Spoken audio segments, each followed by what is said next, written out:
欢迎持续加入这节的新闻大白话，我是韦佳琪。那么这节我们要带您从国际局势来讨论现在国际的状况是什么。那么这节加入我们的包括有资深媒体人董志生，董哥午安，是大家好，以及我们的国际政治专家赖岳谦赖老师午安，主持人好，观众朋友大家好，以及我们的前海军舰长吕律师吕舰长午安。主持人好，各位观众大家好。好，我们这集要带大家来看看军事的发展。我们先带大家看到是现在大陆的新基建是不是威胁到台美了呢？因为呢，根据这个最新的报道指出，山东舰航母编队疑似遭到外舰抵近侦察，没想到有一个00后的这个军人呢，是驾着万吨大驱成功逼退他。央视披露呢，山东舰航母编队在远海训练的时候，万吨大驱055型导弹驱逐舰曾经遇到了一个外舰抵近侦察，没想到有一个00后的舵手驾驶着舰艇，根据外舰的机动，把外军的舰艇一直往外逼退，退到10海里以上的安全距离。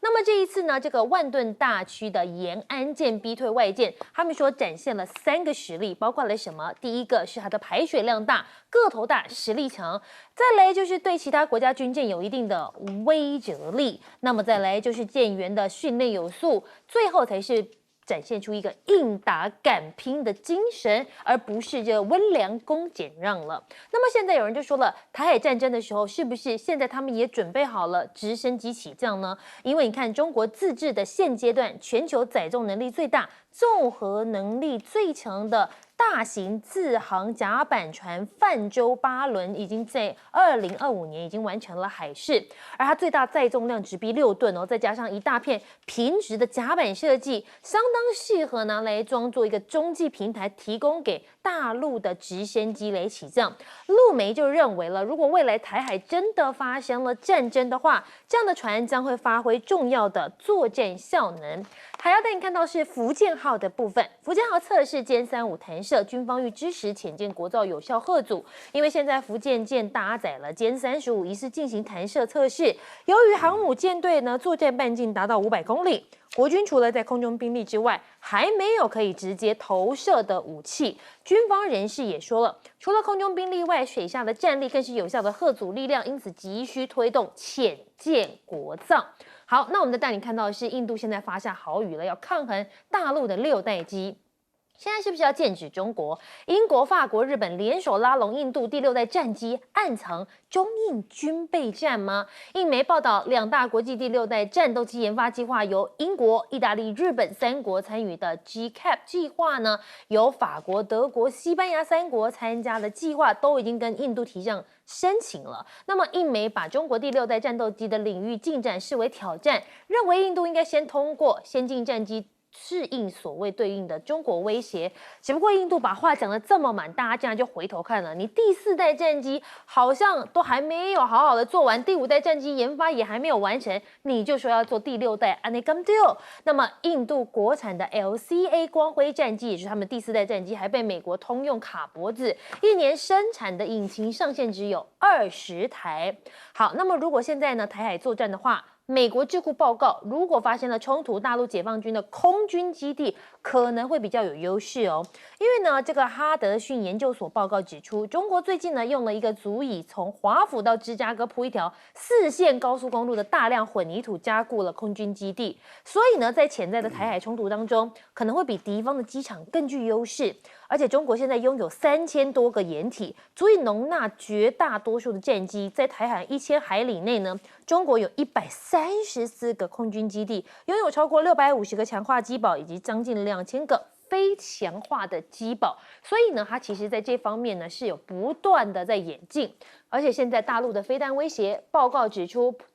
西太平洋的美国空军基地的大罩门。哈里逊研究所呢指出了，中国中程导弹飞弹的数量在短短1年多内就增加了300枚，射程从1000到3000公里，因此能打击第一岛链所有的美军基地。那现在是不是剑指中俄呢？美国特战部队转型，聚焦非传统的作战。美国国防部高原透露，美军特种作战部队正进行角色转型，把过去20多年专注反恐危机应变，回归到支援联合部队的本业。英国的智库专家就说了，华府必须要重新思考，怎么样来利用特战部队因应中俄挑战。那么现在美国驻日大使在离任之前突然抛了一句话，让大家觉得这到底是怎么回事？他说美国防务公司对美国构成的风险绝对比中国大陆还要大。他说，美国防务公司优先考虑的是股票回购，而不是美军或是盟友提供武器。这样子的举动伤害美国国家的安全利益。跟中国相比美国国防工业对于美国安全的威慑、可信度构成的风险，恐怕会是更大的。我们先来问一下赖老师，你怎么看这个新基建既然把这个侦查的给逼退？我觉得这个小舰长他有丰富的这个海上的经验他可能等一下会跟大家来介绍这个如何在这个军舰中如何来卡位较劲的一股秘诀在哪里？但是我们从战略上来看因为动物它本身就是航母的一个护卫舰，而且非常重要的一个护卫舰。那双方都不会开火的情形下，那对方的战舰往这个航母山东号的航母在逼近的时候，那这个联55的护卫舰，它的任务就是透过机动性卡位，因为彼此之间还是要保持一个距离那在卡位的过程中，就逼着你这个对方的这个军舰，它的航向必须要转向，也就是说无法抵近或者靠近这个山东号的航母这个就是一种灵活操纵的一种战术，而且也要全军全舰的官兵要密切的配合。我个人是认为说，他们为什么这一次特别要强调是00号00，就是00年后的，这代表什么呢？因为中国大陆的海军是比较年轻，那也就是说是因为在这段时间以来，也就是我们强调4年以来，大陆的海军的下水建造量等于整个英国的海军4年建造起来的这个打造出来的下水船舰是英国4年的，而且是超过法国的总体海军。那这代表什么？这个都是新的一个战舰，这4年内成军的。那4年内成军，它本身的这一些官兵，很明显的都是很年轻的，也就是从舰长、副舰长到各个部门的这些主管，到所有的操作兵，他基本上都是很年轻。而这么年轻的这些舰上的官兵，他要形成战斗力，当然大家就要来看了。也就是说，你这么短的时间内成军下水，你就能不能有足够强的战斗力？外军当然也要来测试你的作战能力如何。那很明显的，这个是硬底子了，而且是过关了。为什么？因为这个不是自己在演习、在考核、在训练中评分发给你证照而已，这个是2大国之间，其实讲的不指明，一般来讲我们知道都是指哪一个国家了。那个国家的海军的历史是蛮长的，从1战之后到2战，然后在2战的过程中跟日本的交战，它事实上是有丰富的海战经验。那有丰富的海战经验，我们看到在太平洋这个地区，在过去都是他这个的地盘，他掌控了整个太平洋地区，所以他的这些舰载兵基本上来讲都是已经累积了上百年的这个经验。那这个累积上百年经验的这个美国的海军的舰艇，要跟中国大陆这么年轻的海军的舰艇要来 PK 了，那到底谁胜谁输？很明显的，美军没有占上风。也就是说，当美国它的战舰，它想透过它的这个累积下来的这个经验，然后它要靠近你山东舰的时候，那中国彼此之间不开打的情形下，那当然这个就是摆阵势嘛。那也就是说，我们等于是好像在篮球在球场比赛一样，我怎么靠近你，我把你逼退；我把你靠近，我把你逼退。你要怎么打，我去先预判你可能会怎么打。那在这样的一个过程中，我们看到美国无功而返，就退回去了。那这代表什么？代表这些中国大陆的年轻的这些这个海军的舰艇官兵，他们经得起考验，而且经得起实战的考验。这个对于美国来讲的话，坦白说，他们是会有压力的，因为你这么年轻，你就能够这样的一种战力。那我累积这么多年了，我没有占任何胜算。那这个以后这个战争怎么打？这是第一个。第二个，对美国人来讲，他一定会思考第二个问题，就是说，你可以在这么短的时间内成军，而且你的战舰的作战能力就可以达到这个水平，你本身的造舰能力又比我强啊。例如说，总体的造舰能力你是比我大256倍，我们讲是全面的造舰能力，但是军舰的造舰能力你比我强3倍。那未来双方开始交战的时候，我经过耗损，我要再打造一艘新的战舰，我比你慢，你比我快，你的能量又比我高，而且我本身自己又做不到，我还要依靠韩国跟日本。那韩国跟日本一旦不能供应我的时候，我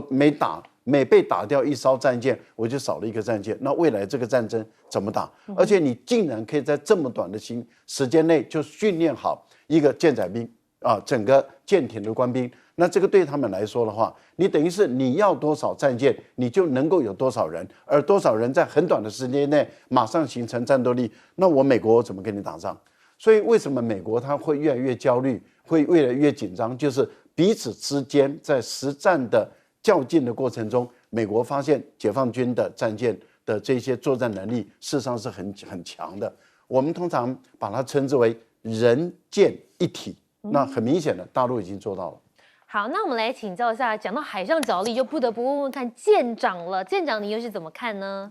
其实我们在海上啊，如果是非作战情况之下的话，感觉上好像在那个斯巴达跟希腊时代啊，那也就是像我们讲到当年那个时候，其实就是船来撞去啊。那但是现在大家没有撞来撞去，也就是我们采取拦截航向，在最近距离点当中挡住你的航向。那这个就是我们看到这一次提到的是延安舰啊。那当然做这篇新闻，他这边特别提到的，也就是00后的舵手。但是实际上来讲，在海上航行的时候，舵手都听命于正副执更官，也就是 watch officer 的一个下达的指令啊。那当然，也就像刚刚赖老师所特别提到的那个，也就是这一些都是透过战术运动的计算，甚至现在的战斗系统也可以算得出来啊。那来完成这个拦截航向的部分。我们今天看到的新闻是延安舰，但是在2022年发生的其实是南昌舰。那南昌舰除了我们讲到说，它对于那个也就是刚刚讲到说，A 方的这个航母编队啊，那当然就是想要切穿解放军的编队。那当然他还有派这些舰载机啊，那个低空通过。不过实际上来讲，那对于海军来讲，有各种，例如说电子攻击的方式，然后逼退你。其实美军到底想做什么？美军想做的就是他又想在做2021年这个 Masting 的这艘船，这个是舰长，这个是副舰长。那这中间画的黄框是什么？是辽宁舰。他们又不断的想要复刻这件事情。但是我们可以从最近2-3年，我们就可以发现了，其实现在美方做这个抵近侦察，几乎都已经切不进去了。为什么？也就是从最外围的无论是054A 或者是052D， 以至于真正的防空指挥舰055，全部都挡住你，绝对不让你再复刻这样一个状况啊。至于说我们讲说，美方觉得说解放军它的这个机堡啊如何的建构，这是我们今年汉光演习的时候，我们每一次都做战力保存，都到花莲去啊。那其实我觉得你们到花莲去干嘛？现在真正遇到演习的时候，解放军的航空母舰也都在那个台湾东部海域啊，你去了是准备迎上来吗？那这是我们所看到他们的一个想定啊。不过呢，这是我不是爬墙党啊，我不会跑到国军的那个基地里面去拍照啊。那这个是对岸截下来的照片，我们看看我们台湾目前大部分的机堡长成这个样子。这个机堡没有抗炸2000磅的，可是我们拿一个对照组来看，这个是解放军的机堡，你可以看看它是怎么抗炸的。我们看到台湾的机堡没有门啊，前后没有门的，然后上面的这一块呢，那个有关于抗炸的掩体的部分长得那么单薄。我们看看解放军的，它的不但是厚，而且是2层，然后它前后都有这一个机门的部分，然后可以来进行抗炸啊。那我们来讲到说啊，现在我们所看到的这个，刚刚讲说第一岛链跟第二岛链，其实对于台湾来讲，他们用不着最先进的飞弹，其实东风15就够了。那东风16呢，其实是给冲绳用的，所以叫冲绳快递。东风17呢，实际上来讲，它是滑翔体的乘波体的弹头啊，那它其实是要打击活动目标的。那至于说我们常讲的东风21D 或者是东风26，那个都是所谓的航舰杀手或者是关岛快递。那也就是现在解放军已经完整的打造了这个1、2岛链的各型一路制海的飞弹，这个是美国现在最头痛的事。好，我们来问一下董哥，因为这个美国驻日大使要离任之前，突然抛一个说，他突然觉得比起中国威胁，美国自家人的威胁更大，你怎么看？对啊，没有错。其实我觉得人要走的时候，他有些东西会讲出来。那其实美国现在最大的就是川普要上任，会造成了非常多的问题。川普最得力的爱将就是大家知道的马斯克，他说盖那么多建那么多战机干什么？F-35那些根本不需要，没有用途。为什么？因为现在全世界最厉害都是无人机。无人机没有损伤，即使怎么样也不会死人啊，价格又便宜，你造一艘这样的隐形战机有什么用？没有用啊！那当然，华府很多人不以为然，但是战机当然大家都在抢。大家看大概这一个月来，中国大陆它有很多东西非常爆冲。它的6代机它已经出现2次不一样的。对。上一次大概2个礼拜前我们在讨论的时候，在我们就在四川。对。那最近又有一个在沈阳。沈阳这个是被美国一家公司就拍到了，他用卫星然后他去看，哇，这个飞机大概15公尺，然后就完全不一样的一个概念，那大家可以看到，这些东西都让美国的军方非常不安。但是当然我们知道，就除了这2架战机之外，还有那个最佳的那个2栖攻击舰四川号我就想起我们的李四川，四川号就这个已经是大家讲说怎么可以用电池来弹射这种科技都已经进来的时候，那你跟他同级的那个简直都不是他的对手所以你可以看到就是说中国大陆现在有很多东西，它可能已经不纯粹在秀肌肉了那当然这个时节就是川普要上来之前，大概2、3天前，大家可能我们节目都大家也都觉得真的是一定必有一个大的想法在里面。中国大陆武汉我们刚你讲了非常多了。大家讲的航母楼嘛，航母楼就水泥航母，建造一个航母的样子，然后让大家来这个当做一个航母的基地，大家来这边实习，来这边做各种演练或怎么样的那它的甲板已经比美国的福特号还大，所以大家讲说，那你做这个事末位干嘛？没有错，一定是要做下一艘的那个航母嘛。对。那我们知道中国大陆的辽宁、山东，然后福建它这个是有民主深仇在里面的，这个名字就跟日本人打那时候大家讲说哇，北洋舰队都被打光了，他其实特意用这个地名来告诉整个中国人，就是说我们过去的那个我们要挟持，我们从海洋这里挟持的话，这些舰都有特殊的历史任务，有使命的那第3次福建这个已经有6次的那个在海底的那个海测我们的当然海测还严了但是你可以看到。这个海测下来，它3艘这个航母以后，现在我刚刚讲的，水泥航母这个基地弄出来的时候，那边一定要再盖了。那当然很多人讲，哇，那中国大陆现在这些没有错，因为他这几年在南海这边被美国还有美国那些盟国在这边肆意的活动，在你家门前一直耀武扬威嘛。那当然对整个中国大陆的人民来讲，会觉得说这个太过分了嘛。那我们要不要派船到佛罗里达州那边去跟他耀武扬威一番，对不对？所以我觉得他们现在的思考，当然要跟川普上任以来会有一些关系。那川普到时候会有什么动作？大家知道拜登那时候联系了多少国家，要来对付这个对付那个。那现在川普会不会重新改弦易辙？机会非常大。好，我们现在在影台看到的是，现在恐怕美国最头痛的问题还是加州洛杉矶大火的问题，这野火现在还在持续延烧，就连好莱坞的地标都已经告急了，逃难的车潮现在塞爆了观光大街。这个位于名人云集、影视行业聚集的好莱坞山区域，现在大批的居民因为这个野火被迫驱离，知名的观光大街跟很多的干道涌现了撤离的车潮，山坡上知名的地标现在也岌岌可危。消防队员说，在扑灭火灾的过程面临到很多问题，包括水压不足、部分消防栓，甚至还因为水压过低没有办法使用，所以这个大火都没有办法有效的扑灭。而现在整个好莱坞陷入了火海，包括谁也是受害者呢？像是副总统的住所贺锦丽，他也受到波及了。还有拜登的儿子的豪宅，现在也夷为平地了。贺锦丽的发言人证实，他洛杉矶的家已经在疏散令的覆盖范围，就连拜登儿子杭特在马里布租的豪宅，现在也被山火给夷为平地了。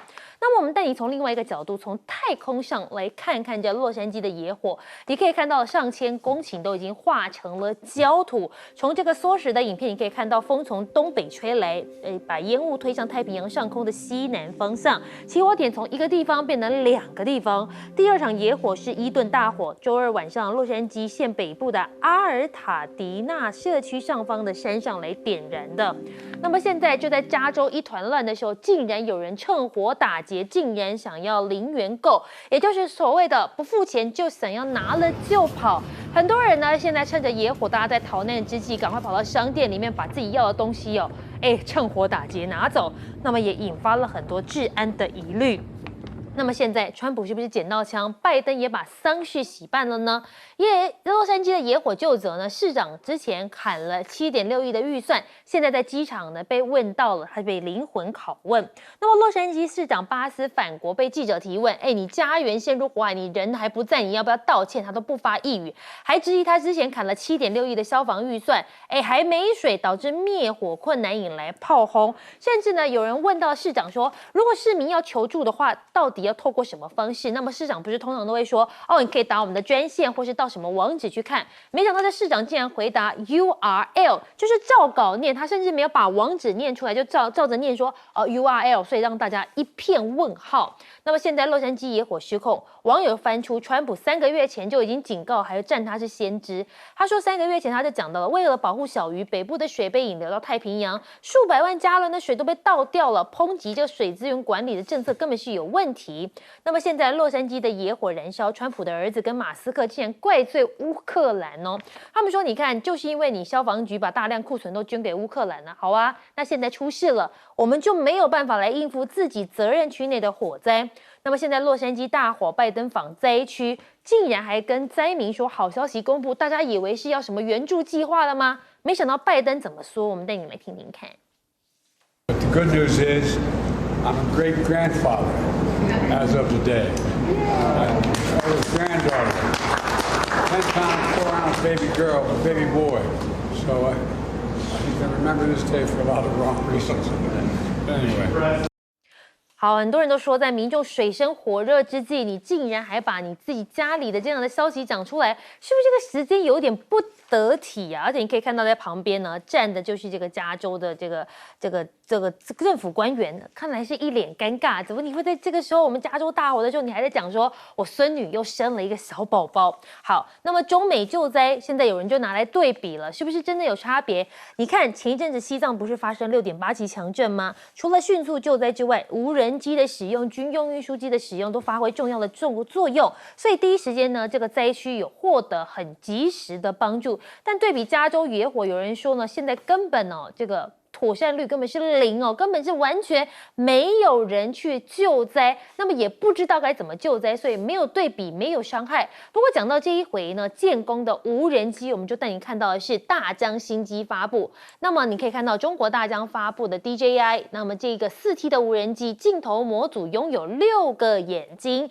包括广角相机、长焦相机、中长焦相机、热成像相机，甚至是激光测距模组、近红外线补光灯等等。那么它适用在哪里？适用在电力巡检呢、应急抢险，尤其像现在像大火或是地震的时候，公共安全、水利林业的监测，传输距离还可以达到25公里，具有增强型的传感器跟 AI 运算平台。那么我们现在带你看到的是，美国之前不是一直进入一些中国企业吗？腾讯、微信现在被美国踢出恶名市场名单，但是淘宝、拼多多还是继续上榜。抖音商城现在也首次的被列入了，主要限制相关企业跟美国国防部还有它的供应商之间的采购交易，但也有可能引发其他美国部门的跟进。那么美国银行就讲了，美股现在主要的风险还是美债的殖利率上升。美银的分析师就说了，那么现在主要的风险还是美债的殖利率上升，重伤中小型股，同时再将短期之内的美元提供支撑。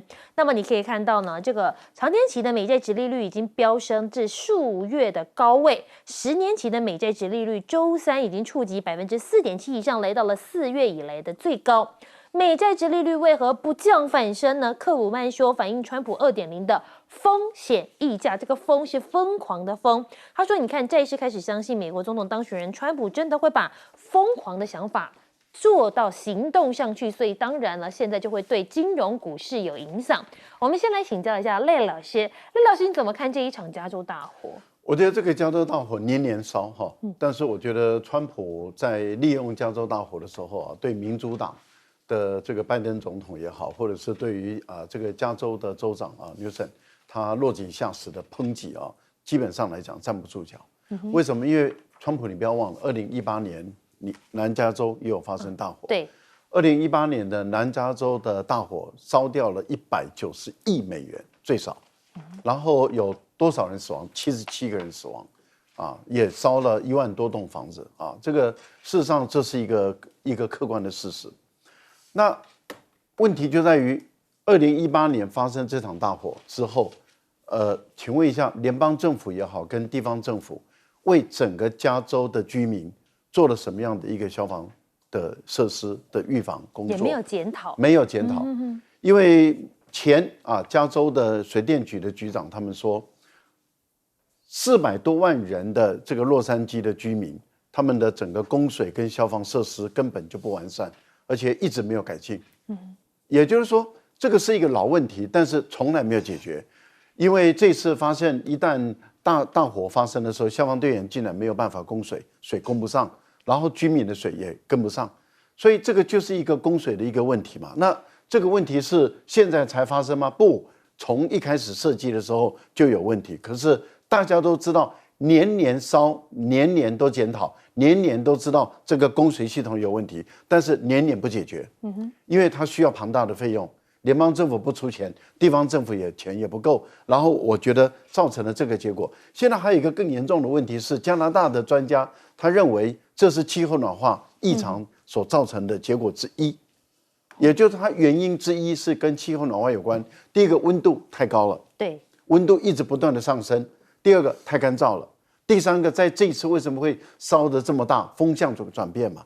风向跟以往吹的不一样，那换言之，也就是说，这是一个气候的一个异常的现象。我们都已经感受到气候异常很严重。可是，川普，你是支持气候异常了吗？难道当初那个退出巴黎气候协定不是就是你吗？你一直不肯承认有气候异常的现象。我个人是认为，民主党的拜登要负很大的责任，共和党的川普你也要负责任，纽森也要负责任，洛杉矶的市长也当然要负责任嘛。可是倒霉的是谁？倒霉的是广大的加州的居民，倒霉的是广大的洛杉矶的居民。我觉得这个是一个很不公平，而且很不合理的一个社会。我们再来看看，好，一旦灾难发生了，美国的联邦军队，也就是美军做了什么事？美军在加州不是没有庞大的驻地有那美军做了什么？没做什么，完全依靠的是地方的民警。地方的消防警员，你军队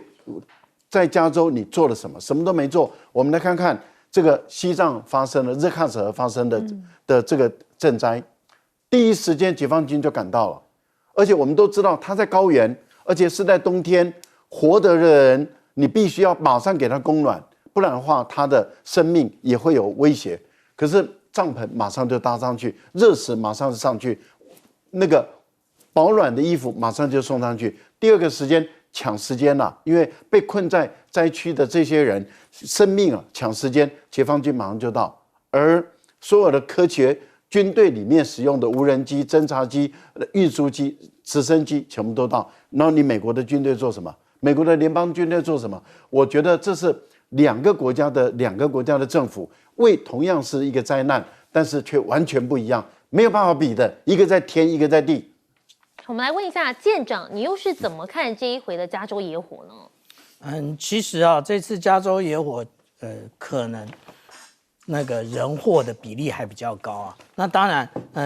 这个跟我们一般讲到的极端气候也是脱不了关系啊。那但是我们在讲到第一时间的这一个救灾政治学的时候，洛杉矶的市长巴斯他讲了什么？他讲了一大堆有的没的，他说他在非洲访问，那有关于这个洛杉矶的部分，他鞭长莫及，然后他最后呢讲了一句，也就是请放心，等一切生命房屋获救之后，我们一定进行全面的评估检视，哪里做对了，哪里做错了，并纠正问题，后者或者追究任何单位、部门、个人的责任。这个就好像我们以前听相声的时候啊，访问政府官员，他在说，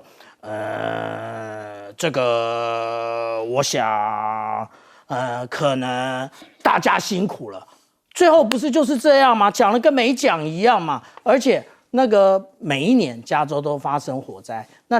今年为什么会变成这样呢？我们可以看到实际的状况啊，这个是燃烧的这些别墅，然后这个是燃烧之后。其实有非常多的车辆被那个直接丢在马路上，因为要逃命为先呐、那个开车根本车子开不动的。但是这些镜头大家很陌生吗？不，我再给大家看另外一个镜头，也就是2023年的时候，8月8日发生在哪里？发生在夏威夷的茂宜啊。茂宜不是也是这个样子吗？茂宜也是车辆塞在这里。请问美国到底做了什么？美国最差的，也就是我们讲到这种基础建设，也就是老百姓的生存呢，你又把它当作一回事吗？其实你没有，你每天就是只想啊，把部队部署在外面，然后展现你大国的威风，但是你自己的老百姓不知道过的什么烂日子啊。那我们刚刚讲到说，有关于这个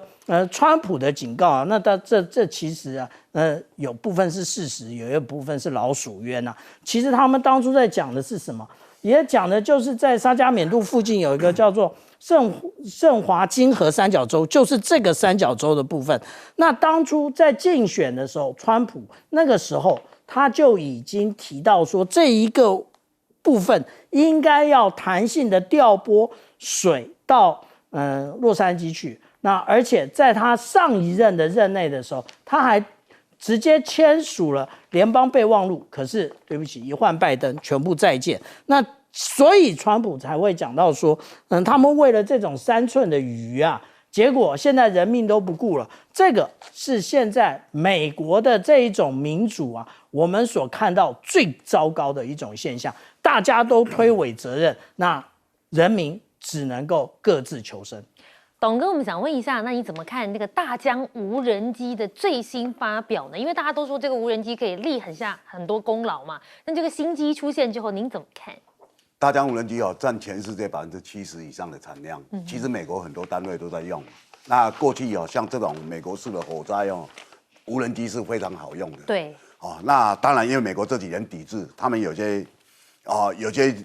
从中国大陆就没有买那么多，其实多多少少有点影响。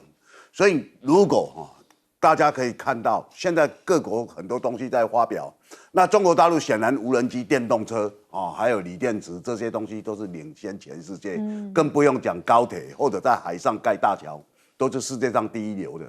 它已经没有第二，那第二都相差它5年以上，这真的就已经这样。那如果你没有认清这个事实的话，就说每天像台湾社会还在讲中国大陆高铁没有靠背这一类的话，那是笑掉人家大牙。我老实讲，那大家可以看到美国这一次的大火里面，它其实有很多东西就非常欠缺。他们每天夸耀的民主，其实最后是没有人负责你看，今天还发生了无人机跟救火机相撞，救火就到相撞哦。当然你可以说啊，里面人怎么样？但是他们是每年都有火的，每年加州大火都每年发生，怎么会每年都发生呢？对不对？以一个这么先进的国家，你要怎么去防护？你森林要怎么把它做一个防火计划？这些东西其实都没有那么困难。可是在美国，因为它是一个官僚社会，最后变成没有人。那你去对照中国大陆的救灾不管救任何灾，包括最近日喀则的灾，它都有一套完全的系统，而且最主要的，他们的军队非常的深入然后拼的性命都下去抢救，把人民放在第一线啦。那我们现在看到美国不是先撤吧，撤了18万还不够然后最离谱了，你既然每年都会大火，怎么消防栓打开里面是没有水的？这个已经离谱到匪夷所思了，对不对？所以你可以看到最荒唐了，他最后就是政客互相来吐槽，川普骂纽森，然后他骂拜登政府，就大家开始骂来骂去，这个跟台湾是不是很像？可是至少我们台湾的救灾不会像他们那么离谱啊。我们台湾政府再怎么差，慈济功德会先到不是吗？所以民间的力量也是很大的。那我们现在看到美国那种荒唐，已经造了匪夷所思了。一个连年大火都没办法解决，然后你还要去背个就大陆的大疆。你知道美国先要求军方把大疆，然后大疆这些都限制以后，要求他的政府机构也不准用大陆无人机，好好笑哦。你自己美国的无人机是到怎么样的程度？没有啊，你比不上别人，其实是很清楚的。所以你今天可以看到，在整个大的架构下，中国大陆跟美国。将来如果川普还要继续的贸易大战、科技大战以后虽然两败俱伤，但是美国会伤得更严重好，那我们刚刚董哥有一直提到一个川普2个字，我们就跟大家看到的是川普最近还有一些动作让外界很紧张，尤其他的吞并论牵动了各国。那么为应对川普已经准备很久了，现在丹麦召开了格陵兰岛的紧急会议。那么召集了各领导人的紧急会议呢，为了美国后任总统川普准备很久。那么现在川普强要格陵兰，会不会害到美国人呢？有人认为荷包孔缩水的原因曝光了。那么根据《纽约时报》的报道，他说川普以高关税威胁丹麦出售格陵兰，那么可能导致美国从丹麦进口一些重要的物品，你得支付更多，包括什么？包括像是药物啦，或者是他们很需要的助听器，甚至是乐高积木都有可能水涨船高。现在就连意大利总理梅洛尼都说了，威胁武力夺取格陵兰是川普对中国的警告，他认为是对中国等外国竞争对手的一种警告，告诫他们不要染指美国关键的战略要地。而现在是抢战略资源，防止中国吗？有人认为这川普背后其实是要阻止格陵兰的稀土开采商卖给中国。外媒曝光了美国数度派官员来视察，矿业公司的行政总裁也说了，其实美国官员去年就2度造访格陵兰岛的单位，要求不要大笔的矿藏出售给北京有关的买家们。那么其实最终呢，这间公司因为资金短缺，接受了美国企业 Critical Metal 的出价，包括了500万美元现金以及价值2.1亿元的股份。那么现在美国游说格陵兰稀土开发商不要卖给中国，背后还有后任这商务部长的影子。他们说呢，这第3大投资者是金融服务商建达公司，这个公司是由霍华德·卢特尼克领导，这也是川普提名的商务部长人选，因此觉得背后不单纯。那么现在中国要求企业申报海外矿产、新增稀土等战略资源，中国官方通知有关的企业单位，要求境外主要矿产资源增加申报稀土啊、钛矿啊、石墨等关键的战略资源，而且呢，你还要新增剩余经济可采的储量等等的指标，要求你要报送。所以专家就分析了，川普上任之后将为跟中国谈判来创造一个潜在的工具。好，我们带你来看到是现在美牲口管控，欧洲不想管吗？英国极右派的民调增加了。金融时报说，因为马斯克策划要拉下英国首相施凯尔，所以他有意呢，这主张这个右翼民粹的英国改革党，希望下一届的英国首相人选换人当，不愿正面反击马斯克干涉德国大选，表态挺极右派。欧盟现在在努力避免冲突，像是冯德莱恩的发言人就说，我们不会去激化这场辩论，是一项政治决定。那么现在川普跟马斯克在欧洲放长线钓大鱼了吗？他们说以高关税施压丹麦谈判格陵兰的权益，分裂欧洲将无联合能力反制美国，只要能交出格陵兰，让很多美国军事资产驻扎北大西洋的航道可能开通北极航道的关键地理位置。那么川普再提北约增加军费，德国总理是断然的反对。北约现在是要废了吗？拒绝依赖美国。马克宏提倡我们要建立一个欧洲军事联盟。他说我们建立一个新的军事联盟作为北约的替代方案，加强欧洲的防卫能力，还有对抗俄罗斯跟其他的威胁。只不过现在就连英国他们都认为了，中美像两只大猩猩，英国可以怎么做？不要当去抗衡大猩猩的人，而是当他们两者之间的小型动物。英国工业的联合会主席就说了，中美关系像是两只500磅重的大猩猩在对视，但英国可以成为敏捷更小的动物，找到介于两者之间的位置。我们先来问一下这个赖老师，你怎么看川普的吞并论？丹麦认为川普要并吞格陵兰是玩真的，是认真的，不是开玩笑啊，不是嘴巴讲讲而已，而是有步骤的。那现在丹麦政府现在在应对于川普是怎么样的并吞？那如果只就丹麦一个国家来跟川普对抗的话，那丹麦是打不过美国。那所以，例如说，他们寻求说，可不可以寻求北约的国家启动？如果川普用武力并吞的时候，那北约的国家会不会站在他这边？结果您知道得到的是北约有些国家说，哎，对不起啊，我们的北约的同盟条约只针对俄罗斯，不会针对美国的。哦，那这样的话，他等于是失去了一个北约，它是盟国，结果被盟国自己打，而北约的国家说，哎，不能启动这个防御条约啊，这样的一个困境。那接着他就往这个欧盟来看说，那欧盟有没有可能站在我们这边？目前来看是德国跟法国啊，尤其是法国也站出来了。可是问题是在于啊，德国却软弱，那他们寻求欧盟，你欧盟冯德莱恩你讲2句话嘛，冯德莱恩躲起来，说我们保持高度的克制啊，不对于这个语言来做回应。那这样的话，等于很明显的，那也就是欧盟也不会站在他这边了。对，那他加入这个欧盟这个盟国，这个显得是可笑了。那虽然这个马克龙说，那我们自己的欧洲要组成一个军队，那你民国几年什么时候才能组成完成啊？你已经讲了 N 年了，你从密特朗时代开始要组建，被美国人一打你就散掉了，到今天为止，你后代的从密特朗之后的法国的历届总统都是一张嘴，啊，就把他的前任的密特朗努力要打造的一个欧洲军团，整个都没有在运行了。那现在你马克龙说北约脑死，结果呢，一个战争就是俄乌战争以后，我看你又回到北约了，你欧盟的欧洲军团也是完全没有看到影子。那现在德国乱得一塌糊涂，这个马斯克很明显的要把德国变成一个右翼的德国，极右翼的德国。现在德国自身难保，那你法国呢？法国你马克龙领导的这个少数政府也是岌岌可危，所以我个人是认为，欧洲等于是我们把它讲了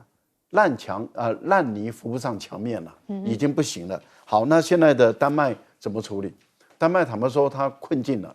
不过我觉得这个意大利的总理是很糟糕的，是他落井下石嘛，对，他等于是说。美国如果要并吞格陵兰是有合理性也有正当性的，因为中国想要并吞，想要染指格陵兰，这个简直是胡说八道到极点。不过跟各位报告一个讯息，这个讯息坦白说是很不合理的是，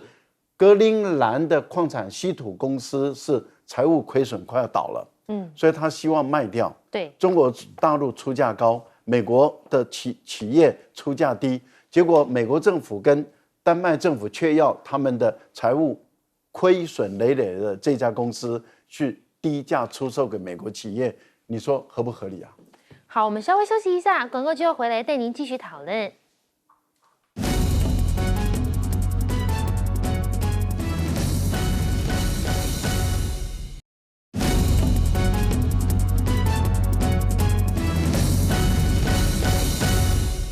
欢迎回到新闻大白话，我们来问一下舰长，你怎么看这一回川普对于格陵兰的这件事情？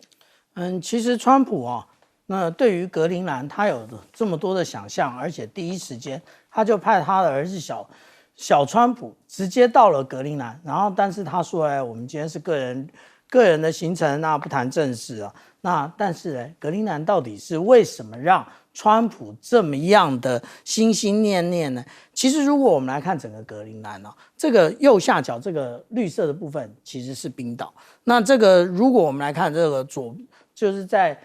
西侧的这个地方呢，也就是加拿大的部分了。那这个地方呢，由于有从墨西哥湾上来的暖流那流经过我们看到这个八分湾，然后经由这个戴维森海峡，那进入这个八分湾，那也就是其实这里面存在于不动港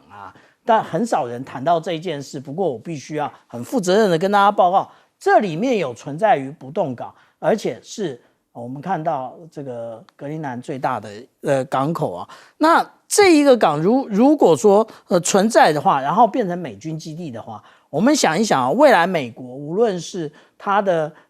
兵力都可以很快的往北大西洋投射。那为什么要往北大西洋投射呢？因为他们心中一直有个阴影那就是中国。现在凡事都讲中国，只要讲到装备，然后你就讲那个讲到各种的中国卖的便宜的价格、物美的价廉的价格，你就说这是产能过剩。然后例如说我们刚刚讲到说有关于中国实际上来讲，中国在做的也就是攻防兼备，不是吗？那它其实我们来看，从1949年到现在，中国到底是有对武力投射到哪个国家去？没有。我们所看到的，也就是当汤加发生这一个复合型的灾难，就是先发生火山爆发，然后产生海啸的时候，也是解放军第一个到达的所以其实现在中国大陆几乎就已经变成美国的救援投手，美国想做什么就拿中国大陆来垫背。然后川普又说，所有的北约所有的国家的军费要提高到 GDP 的5%那我们来看看这个连美国自己都没有5%，美国到底多少？是这边是3.49他自己都没有到达5%，而这个深蓝色的部分其实就是2%。超过2%而已。我们看到只有接近白俄罗斯、接近俄罗斯的这个有达到这个标准，其他我们看到这些大国，无论是法国德国西班牙或者意大利，通通没到达这个标准。所以我们来看现在大家都拿中国来当一种借口，实际上就是欧洲整体的经济能力已经退缩到无法挽救的地步。好，我们先进广告，马上回来。